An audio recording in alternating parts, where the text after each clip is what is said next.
Merhabalar, Zinem'in mutfağına hoş geldiniz. Bugün sizlerle kireçsiz, karbonatsız, pratik karpuz kabuğu reçeli yapacağız. Bakın ben bu şekilde soydum karpuz kabuklarımı. Biraz da böyle iç kısımlarından da bıraktım. Tamamen almadım keserken. Bakın bu toplamda 6 tane var. 6 dilimim var. Bakın şu şekilde soyacağım var. Soyacakla soyuyorum.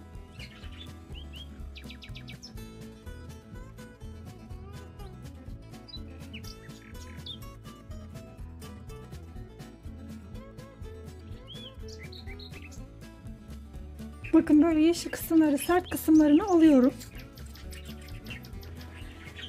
Karpuz kabuğum genişse eğer bakın bu şekilde ikiye bölüyorum ben. Bu şekilde de küp küp doğrayacağım. Çok küçük yapmamıza da gerek yok. Bakın bu şekilde. İsterseniz çok küçük küçük de doğrayabilirsiniz ama gerek yok.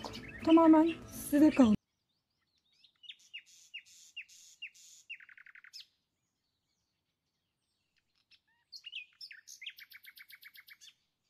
Karpuz kabuklarımı tencereme aldım. Üzerine geçecek kadar su ilave ettim. Ocağımın altını açtım. Şimdi 35 dakika kaynatacağız. Ve sonra pişip pişmediğine bakacağız. Karpuz kabuklarım kaynadıktan sonra dakika tuttum. Tam 35 dakikadır kaynıyor. Bakın renkleri döndü. Bu şekilde. Şimdi içerisinden tabağıma alıyorum. Tencereme 3 su bardağı toz şeker alıyorum. 4 su bardağı su alıyorum. Ocağıma aldım. Bakın şöyle 4-5 tane karanfil ilave ediyorum. Kaynayana kadar karıştıracağım.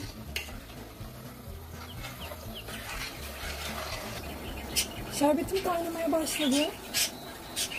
Birkaç dakika kaynadıktan sonra isterseniz karanfilleri içerisinden alabilirsiniz ama ben almayacağım. Karpuz kabuklarını ilave ediyorum içerisine.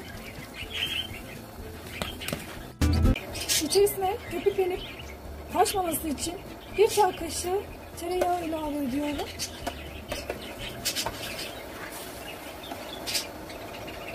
Reçelimi orta ateşte kaynamaya bırakıyorum. Tam orta ateşte bu şekilde 30 dakika kaynattım. İçerisine yarım limon suyu ilave ediyorum. Bakın bu şekilde de yarım çay kaşığı diyebiliriz limon tuzu ilave ediyorum. Bu limon tuzu reçelimizin hem şekerlenmesini önleyecek hem kıvamının da güzel olmasını sağlayacak. Karıştırıyorum. Bir 10 dakika daha kaynatacağım ve kıvamına bakacağım. Arkadaşlar limonunu ve limon tuzunu verdikten sonra 15 dakika kaynattım. Bakın bu şekilde. Şimdi soğumaya bırakacağım. Eğer isterseniz sıcak sıcak kavanozlara koyup kapağını kapatıp uzun süre saklayabilirsiniz.